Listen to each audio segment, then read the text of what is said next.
Oke, selamat siang teman-teman. Assalamualaikum warahmatullahi wabarakatuh. Ketemu lagi dengan saya Heni Krishna, tetap di channelnya Heni Krishna. Konsistensi is the key.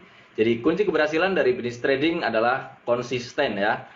Oke teman-teman, pada kesempatan kali ini saya ingin membahas bagaimana caranya mengatasi psikologi dalam trading ya. Ini erat hubungannya dengan konsistensi. Nah, kita sudah tahu bahwa untuk sukses di bisnis trading harus konsisten. Nah, sekarang bagaimana caranya konsisten kalau psikologi tradingnya masih terganggu? Ya, kita akan bahas satu persatu teman-teman. Kita lanjut saja. Oke. Ya, ini biasanya dialami oleh teman-teman ya, baik yang baru maupun yang sudah lama. Dan itu terjadi juga di saya maupun dengan tim saya. Nah, ketika harga bergerak sesuai analisa, pengennya close duluan. Ya, jadi misalkan teman-teman sudah setup ada misalkan buy limit di Euro USD ya, sudah setup stop loss-nya, sudah setup target profitnya.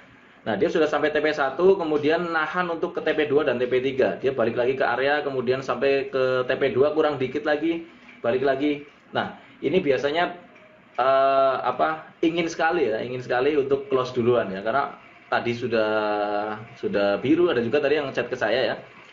Oh, kemarin sudah biru ternyata ujungnya kena SL, atau misalkan sudah mau TP2 balik lagi ke area atau balik lagi ke TP1. Nah, pengennya nge-close duluan. Nah, nanti bagaimana caranya? Nah, sekarang kebalikannya, misalkan harga ketika kita contoh di Euro USD tadi, kita buy kemudian harga turun. Nah, turun sudah mendekati SL dan SL-nya digeser. Nah, ini juga sering kejadian juga ya dengan teman-teman. Atau misalkan teman-teman nggak pakai SL pun, misalkan pakai stop loss, pakai cut loss. Jadi sayang mau di cut loss ya, karena angkanya mungkin teman-teman lihat saldonya, aduh sayang kalau balik lagi bagaimana? Nah, kalau misalkan dia hanya sentuh terus balik lagi bagaimana? Nah, itu mungkin yang sering terjadi ketika teman-teman sudah berhadapan dengan market. Ya, market ini pergerakannya sangat luas teman-teman ya. Jadi kenapa saya dan tim selalu gunakan area? Ya, tapi meskipun sudah menggunakan area, sudah menggunakan TP, sudah menggunakan SL, ada perasaan untuk nge-close duluan atau mungkin geser SL dan lain-lain ya. Kita lanjut aja. Nah, teman-teman mungkin berpikir bahwa oh, Mas ini bisa karena untuk ini sudah kayak robot lah, jadi untuk perasaannya sudah nggak ada. Nah, sebenarnya sama teman-teman ya. Saya juga kalau misalnya ngeliatin chat terus, ya perasaannya sama seperti teman-teman. Pengen nge-close duluan, jatuhnya SL karena sudah ada beberapa kali yang kena SL terus balik lagi sampai TP3, pengennya ya geser SL. Sama seperti itu. Jadi kalau teman-teman merasa seperti itu ya normal ya. Artinya manusia merasa seperti itu karena otak manusia itu menghindari hal yang tidak nyaman. Ya, jadi otak kita tuh menghindarin hal-hal yang tidak nyaman dan juga mendekat ke hal-hal yang nyaman ya. Jadi kalau misalnya kena SL kan nggak nyaman. Nah, itu pengennya dihindari hal-hal kayak gitu. Jadi pengennya geser SL dan lain-lain. Dan ini normal ya. Nah, kemudian yang paling penting adalah teman-teman ya, psikologis adalah musuh terbesar di dalam trading. Dan musuh terbesar di dalam trading itu adalah diri kita sendiri. Jadi kalau teman-teman mau sukses di bisnis trading ya harus bisa mengalahkan diri sendiri. Tapi menariknya di bisnis trading itu kita juga kesuksesan kita tidak tergantung dengan orang lain, dan itu bisa kita lakukan karena tidak tergantung dari faktor eksternal ya. Faktor internal adalah diri sendiri. Jadi kita bisa lebih rajin, lebih disiplin supaya psikologisnya lebih terjaga. Nah, sekarang bagaimana caranya mengatasi diri sendiri? Bagaimana cara mengatasi psikologi dalam trading ya?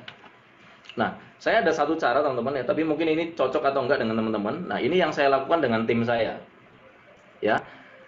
Nah, saya gunakan ini dengan tim saya. Ya, mungkin ini nggak tahu cocok atau enggak dengan teman-teman ya. Nah, saya gunakan adalah set and forget. Jadi ketika kita sudah membuat trading plan, set trading plan, pasang pending order, habis itu ya set and forget. Lupakan ya, setelah itu lupakan. Nah, sebisa mungkin kita set and forget ketika harga sedang turun-turunnya. Nah, gini, saya dan tim itu selalu gunakan pending order. Ya, pending order. Kenapa? Karena biasanya kalau misalkan open manual langsung ya belum tentu berani juga, karena kalau saya kan dan tim selalu gunakan SND ya, jadi supply and demand. Kita beli di harga rendah dan juga kita jual di harga yang tinggi. Jadi harga grosir di bawah kita beli atau lantai ya, atau di atap kita jual. Nah, biasanya pada saat harga lagi turun mendekati area kita, itu lagi deras-derasnya. Kalau seandainya saya liatin, itu belum tentu saya berani untuk transaksi. Ya, makanya saya gunakan pending order. Ketika pending order ya dia sentuh, saya lihat maupun nggak lihat ya tetap dia ke order. Seperti itu teman-teman. Begitu juga dengan naik. Pada saat kena sell limit kita, biasanya harga lagi deras-derasnya naik ya. Kalau manual belum tentu berani juga. Nah, itu pentingnya kita menggunakan pending order. Setelah pasang pending order ya biarkan sistem bekerja. Jadi kita menganalisa sebelum transaksi. Kalau sudah transaksi dianalisis artinya nanti pengen close ya.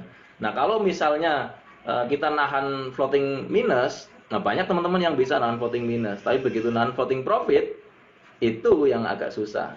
Nah, tapi kalau misalkan teman-teman mau konsisten dalam hasil tradingnya, itu harus menggunakan RR yang ideal. Dan RR yang ideal itu stop lossnya lebih sempit daripada target profit.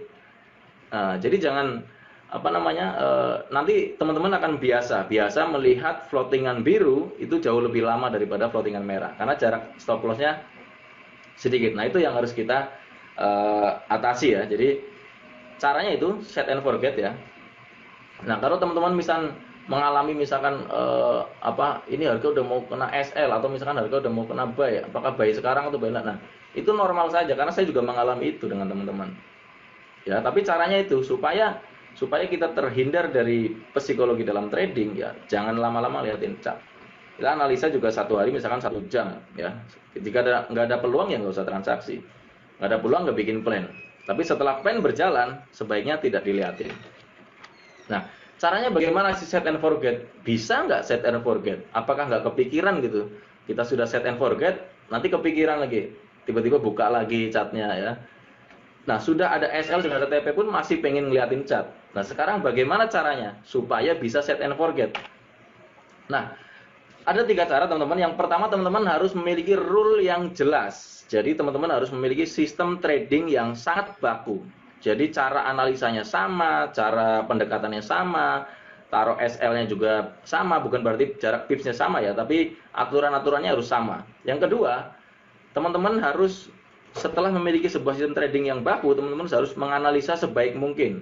Jadi analisanya itu probabilitasnya yang sangat tinggi supaya teman-teman nyaman. Oh, ini biasanya nyampe ke TP3. Oh, ini biasanya nyampe ke TP2. Ini nyampe ke TP5 ya. Teman-teman ambil TP3. Nah, peluangnya yang sangat tinggi supaya bisa TP maksimal. Artinya ambil zona atau areanya yang zona risknya sempit, kemudian zona profitnya itu lebar. Jadi teman-teman bisa lebih tenang untuk set and forget ya. Nah, kemudian yang ketiga, gunakan risk pribadi. Nah, jika misalkan plannya loss, teman-teman nyaman dengan risknya. Misalkan jangan ikut-ikutan, ada yang 2% kena stop loss masih nyaman, ada yang 1% kena stop loss sudah nggak nyaman ya. Kena stop loss 3 kali berturut-turut, kena stop 4 kali berturut-turut udah nggak nyaman. Jadi teman-teman jangan ikut-ikutan, teman-teman gunakan risk pribadi. Jadi masing-masing orang memiliki tingkat resiko yang berbeda-beda ya, memiliki risk pribadi yang berbeda-beda. Oke, jadi caranya itu teman-teman ya, supaya bisa set and forget dan bisa lebih tenang. Pertama, teman-teman harus memiliki rule yang sangat jelas. Ya, teman-teman bisa uji coba dengan sistem trading teman-teman 30 sampai dengan 50 transaksi, gunakan RR yang ideal. Ya, kalau nggak bisa sampai 1/3 ya gunakan 1/2. Jadi di review lagi 30 sampai 50 transaksi tersebut, berapa yang kena SL, berapa yang kena TP. Nah, setelah teman-teman review dan hasilnya profitable, nah teman-teman bisa set and forget akan jauh lebih tenang. Kemudian yang kedua, analisa sebaik mungkin. Yang ketiga, gunakan risk pribadi. Jadi jangan ikut-ikutan ya. Gunakan risk yang teman-teman nyaman. Nah, angka risk dan targetnya harus jelas ya. Jadi sekarang PR-nya buat teman-teman adalah mencari sebuah sistem trading yang baku, atau teman-teman menjadi seorang tester, kemudian teman-teman memiliki sistem trading yang baku. Setelah memiliki sistem trading yang baku, teman-teman baru bisa set and forget. Setelah dites dan terukur, teman-teman bisa set and forget. Ya. Sistem trading yang baku seperti apa ya? Cara analisanya harus sama, misalkan analisa harus sama, pendekatan harus sama, target profitnya sama, risknya juga sama. Jadi teman-teman nanti bisa menemukan sebuah sistem trading yang baku. Nah, teman-teman nanti bisa bisa dipikir ulang lagi. Seandainya teman-teman dari dulu menggunakan set and forget, atau misalkan setelah pasang pending order atau open posisi SL dan TP dibiarkan saja, hasilnya seperti apa ya. Nah, karena seringkali mungkin teman-teman melihat bahwa sudah analisa benar bagus ketika baru floating profit sampai setengah TP1, akhirnya dia mencapai TP3. Oh, benar analisa saya, ternyata nyampe ya target profitnya, tapi sudah di close duluan. Nah, jika teman-teman lakukan itu dan teman-teman set and forget, berapa yang teman-teman dapatkan sejauh ini atau selama teman-teman trading, berapa yang teman-teman dapatkan. Artinya jika RR-nya mau jalan, set and forget, target profitnya misalkan teman-teman gunakan TP3 ya TP3, gunakan TP2 TP2, dan lihat apa yang terjadi. Teman-teman akan menemukan sesuatu yang luar biasa yang teman-teman belum temukan. Jadi oke teman-teman, mungkin cukup sampai di sini video kali ini ya, bagaimana cara mengatasi psikologi dalam trading, yaitu dengan cara set and forget. Dan untuk bisa set and forget, teman-teman harus memiliki sistem trading yang baku dan teman-teman baru bisa konsisten. Oke, semoga video ini bisa membantu, dan jika video ini membantu atau bermanfaat buat teman-teman, silakan bagikan ke teman-teman yang lain supaya lebih banyak yang mendapatkan manfaatnya. Dan juga jangan lupa subscribe dan juga tekan tombol loncengnya supaya teman-teman dapat notifikasi ketika saya share video-video terbaru. Saya Niki Krishna. Assalamualaikum warahmatullahi wabarakatuh. See you.